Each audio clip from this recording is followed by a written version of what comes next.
ओए जी। इने करी दे हैं इदु सीधे टाप वेने मरो वला का नाल फिर टरन नाल इदु सीधे टाप अरे ये तो पुल आ गई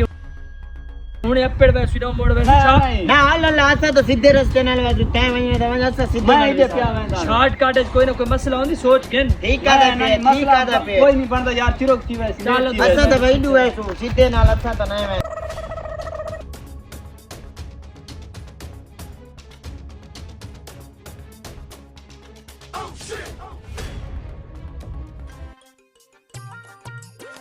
ओए नए रे झिकी मेरा रू थी भाई चोला लहावा चा ओ कंजर गए 500 सेंट चलो मैं चोला लहा के टपदा मत झिकी न रोवे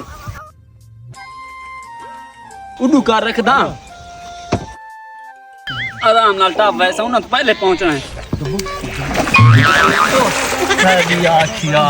हाय हाय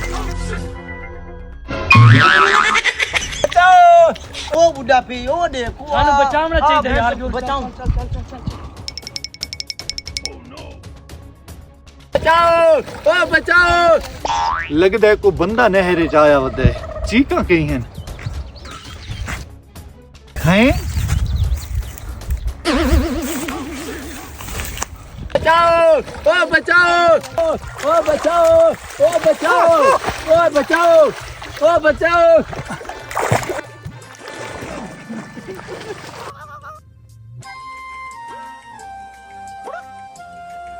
यार खिजा डिट्टी ना और तेनो साथ दे से सानी लेट कर सकते शॉर्टकट रास्ते दे इयो तो नुकसान होंदा है तकवा दे रहे साना लग जा नवा शॉर्टकट सीधे रास्ते नाल पुत्र हर वारी शार्ट रास्ता चंगा नहीं होंदा कह लेना सीधे रास्ते नाल ही बंदा सही रहंदा है ठीक है ये शार्ट रास्ता मरे ना पे अपना को नुकसान करे तू मामा तू बिल्कुल ठीक आदा खड़ा चलो जुत्ती और धो ते जुल्लू घर मेरे लेट कर सकते तेरी वजह तू लेट थी